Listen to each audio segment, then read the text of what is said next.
Selamat siang rekan-rekan semua. Ya, Baik, pertama yang saya hormati Ibu Kepala Sekolah, walaupun tidak ada tapi ada Wakil Kepala Sekolah dan rekan-rekan guru semua yang saya hormatkan. Baik, di siang hari ini saya mohon dengan rendah hati meminta kesediaan rekan-rekan untuk bisa dapat bersama-sama dengan saya, dan di sini saya akan mensosialisasikan tentang budaya disiplin di sekolah kita ini. Dengan demikian, dengan rendah hati saya meminta waktu dari rekan-rekan untuk kita bisa mengikuti sama-sama. Materi yang hari ini saya mau sosialisasikan kepada rekan-rekan semua adalah tentang disiplin positif. Disiplin positif atau budaya positif.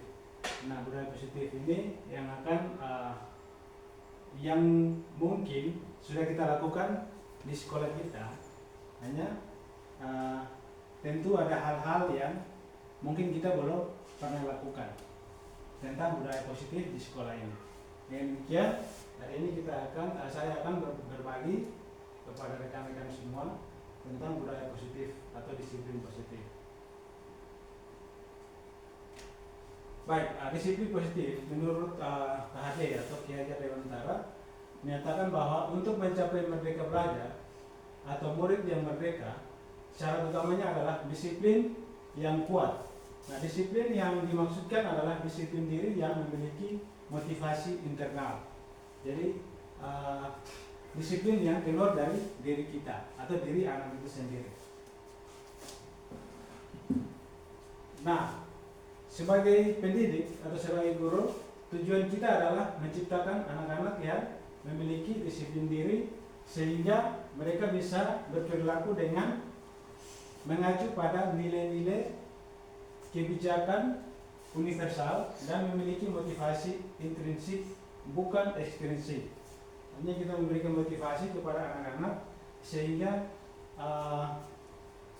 perilaku yang dilakukan itu bukan dari luar, tetapi dari diri dia sendiri, keluarnya dari diri dia sendiri atau intrinsik. Baik, dalam berbicara tentang disiplin atau budaya positif di sekolah, ada beberapa posisi yang harus kita sebagai guru perlu ketahui atau perlu memiliki. Yang pertama yaitu tentang posisi kontrol guru. Nah, ada 5 posisi kontrol guru, yaitu posisi sebagai penghukum, kemudian membuat orang merasa bersalah, teman, pemantau, dan manajer. Nah, yang pertama, posisi tentang penghukum. Ya, posisi kontrol sebagai penghukum, biasanya guru menggunakan hukuman fisik atau verbal saat melihat anak muridnya melakukan kesalahan. Ya, ini yang mungkin sering kita lakukan atau sering kita pakai di lingkungan kita. Nah, itu ketika anak yang berbuat salah selalu atau kadang kita melakukan hukuman itu. Yang kedua, tentang posisi membuat orang merasa bersalah. Biasanya guru akan berusaha lebih lembut menggunakan keheningan yang membuat murid merasa tidak nyaman atau bersalah atau rendah diri. Nah, hal ini biasa berdampak pada psikologi murid. Nah, di mana ia akan memiliki penilaian diri yang buruk tentang dirinya, bahkan mungkin merasa tidak berharga karena telah mengecewakan. Nah, jadi ketika kita melakukan tindakan ini terhadap murid di posisi yang kedua, atau berbuat anak itu merasa bersalah, itu juga kadang mengganggu psikologi anak itu tersebut. Nah, terus yang berikut, yang ketiga, itu posisi teman. Nah, pada posisi teman, guru tidak akan menyakiti murid, namun berupaya mengontrol murid melalui persuasi atau ajakan. Nah, guru akan menggunakan hubungan baik dan humor untuk memengaruhi murid. Namun perilaku ini dapat membuat murid bergantung pada guru tersebut. Nah, di posisi ini ketika murid melakukan kesalahan, nah itu guru posisinya sudah menjadi teman. Posisinya sudah menjadi teman yang akan mengajak dia dan membuat murid tersendiri bergantung pada guru. Kemudian yang di posisi keempat menjadi pemantau atau monitor. Nah, biasanya guru mengandalkan perhitungan ataupun data dan catatan berdasarkan peraturan dan konsekuensi dalam mengawasi dan bertanggung jawab atas perilaku muridnya. Nah, jadi ini monitor atau pemantau, kita sering melihat berarti anak ini sudah berapa kali melakukan kesalahan, apakah sudah ulang-ulang atau tidak. Itu di posisi ini. Kemudian yang kelima itu posisi manajer, ketika guru sudah menjadi sebagai manajer. Nah, tugas dari guru yang memosisikan dirinya sebagai manajer bukan untuk mengatur perilaku seseorang, tapi membimbing murid untuk mengatur dirinya sendiri. Nah, murid dipersilakan untuk bertanggung jawab atas perilakunya dan mendukung murid menentukan solusi. Nah, selanjutnya murid diajak menganalisis kebutuhan orang lain untuk kemudian berkolaborasi dengan murid untuk memperbaiki kesalahan. Nah, di posisi ini yang perlu kita perhatikan. Kalau budaya disiplin itu kita melakukan di posisi ini sangat bagus untuk kita bisa terapkan di dalam lingkungan sekolah kita. Nah, jadi ketika anak itu melakukan kesalahan, kita posisikan diri kita sebagai manajer. Jadi bukan mengatur atau bukan mengatur perilaku seseorang, tapi membimbing murid mengatur dirinya sendiri. Murid dipersilakan untuk bertanggung jawab. Jadi itu upaya kita, bagaimana kita memanajemenkan untuk anak itu merasa bahwa dia bersalah, tetapi dia tidak tidak bergantung seperti yang di poin ketiga, tetapi dia menyadari kesalahan.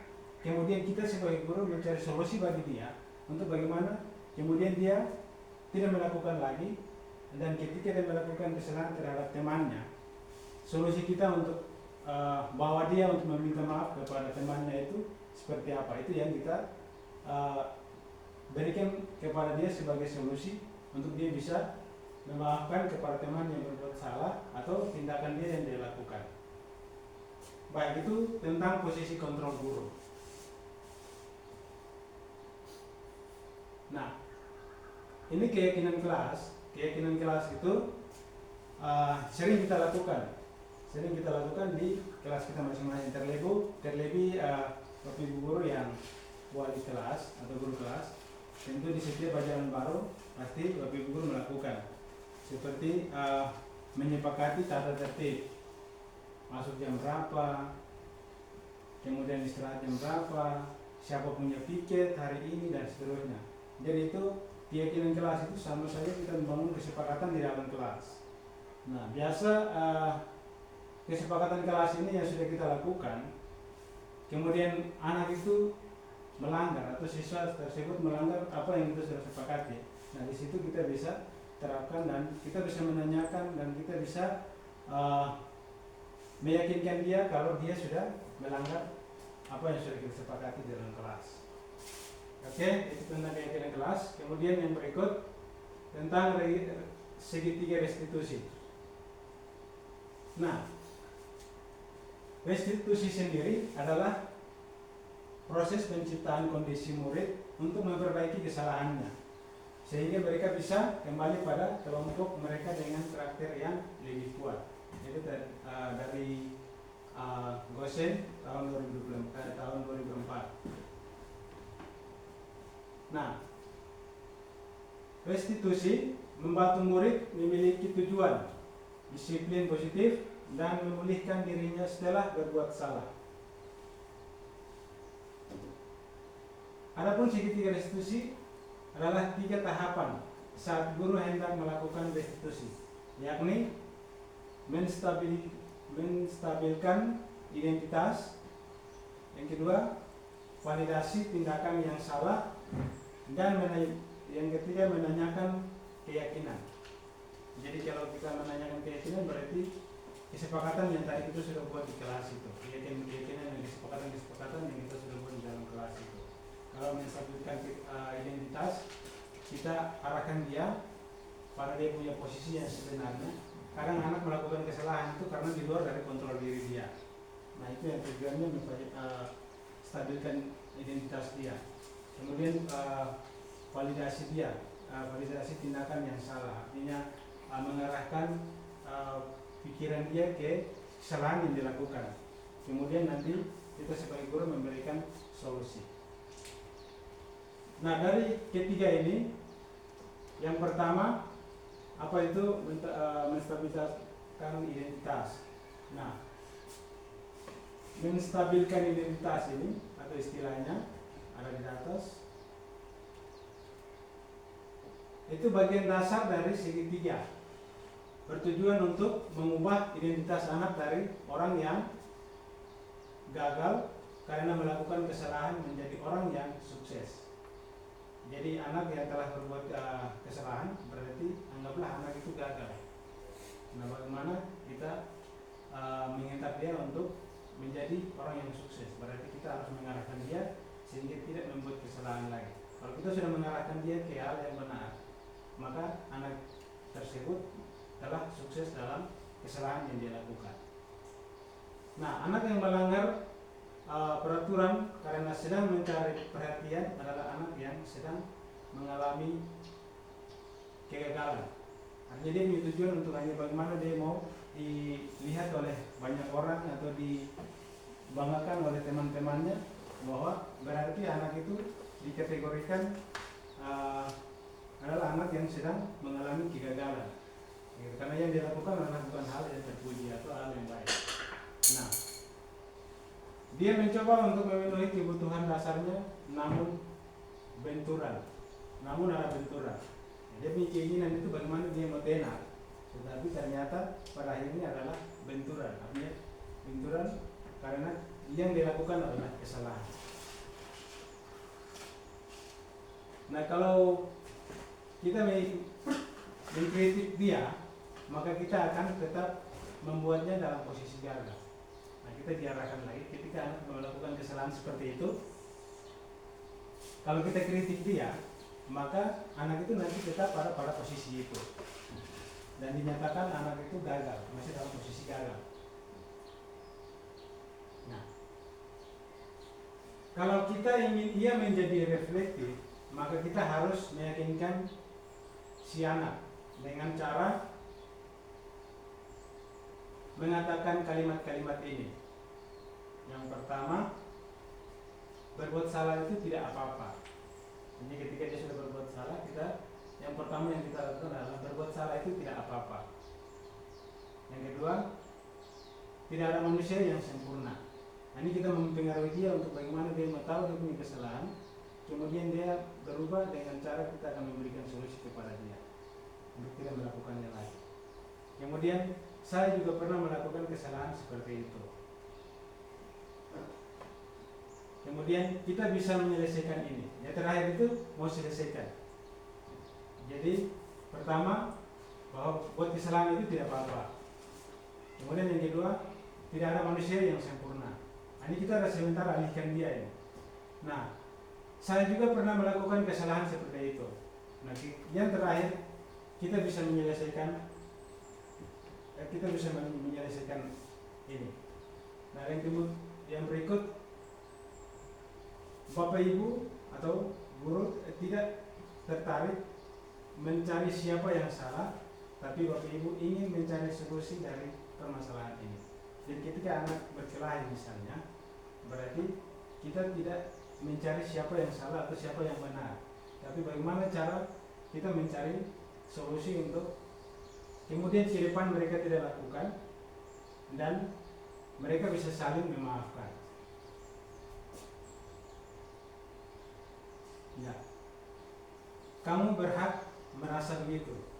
Artinya dia merasa bahwa yang dilakukan itu benar.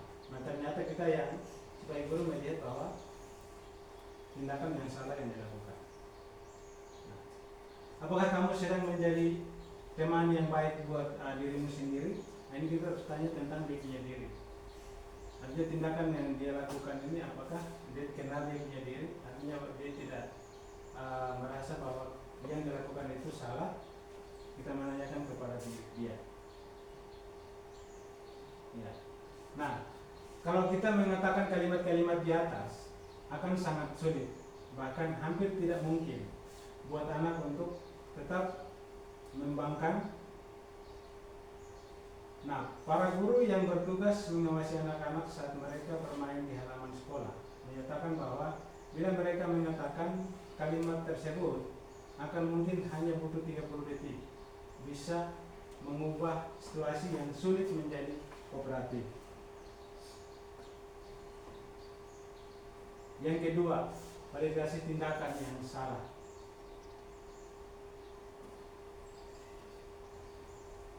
Ya, di validasi ini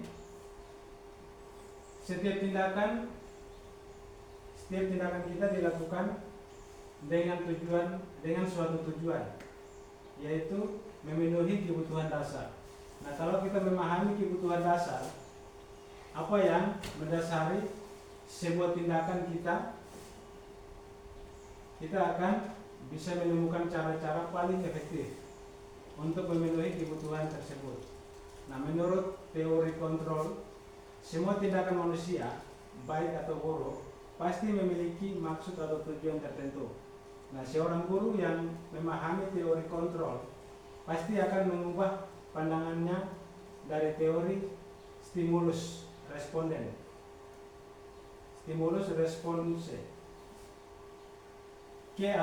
ke cara berpikir positif yang mengenali tujuan dari setiap tindakan.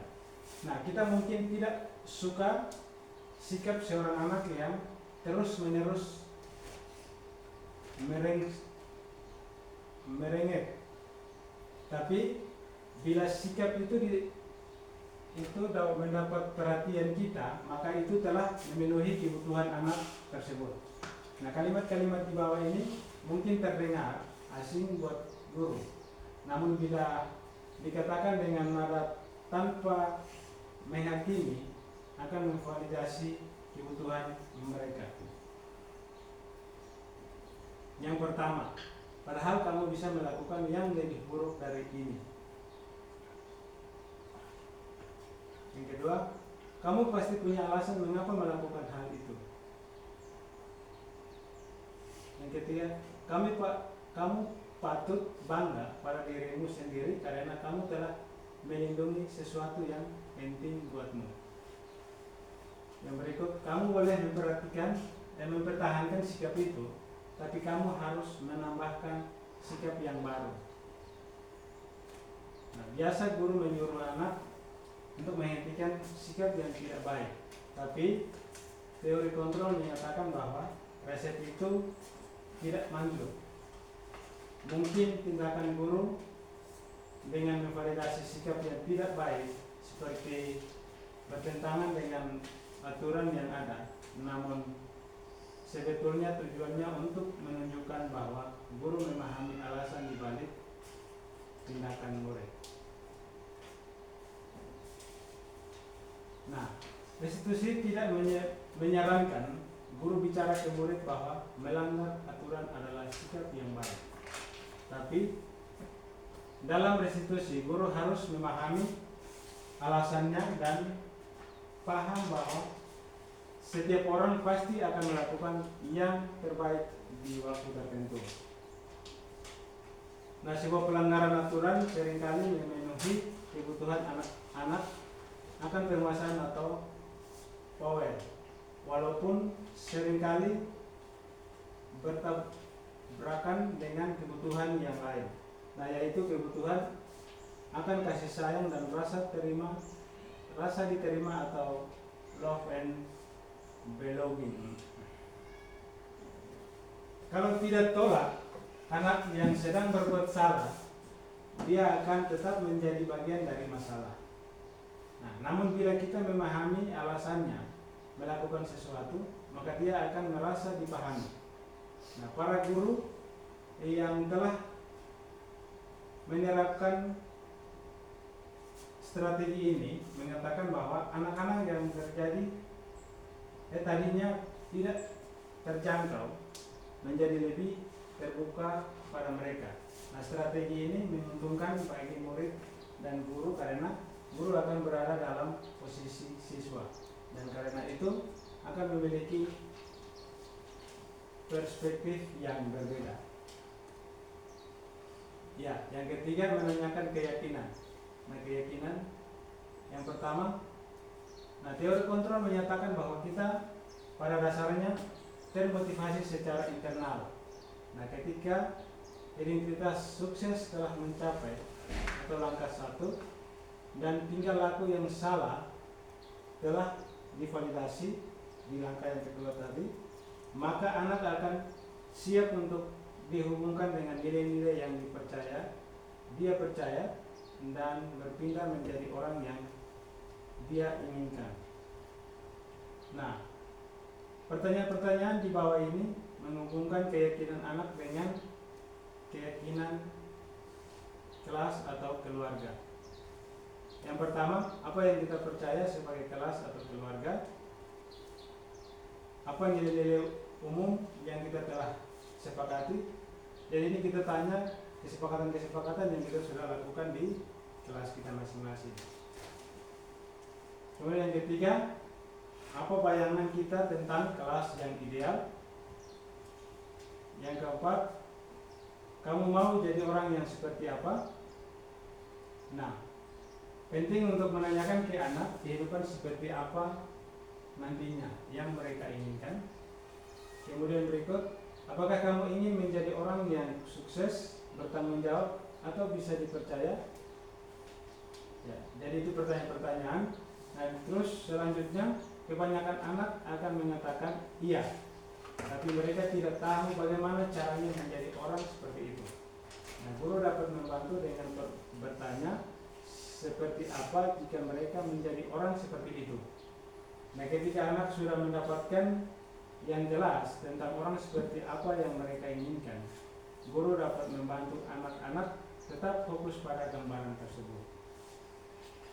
Ya, jadi itu beberapa disiplin kelas, disiplin sekolah, atau tentang cara kita sebagai guru untuk mendisiplinkan anak ketika anak berbuat kesalahan. Nah, ini contoh, dan terlalu halus.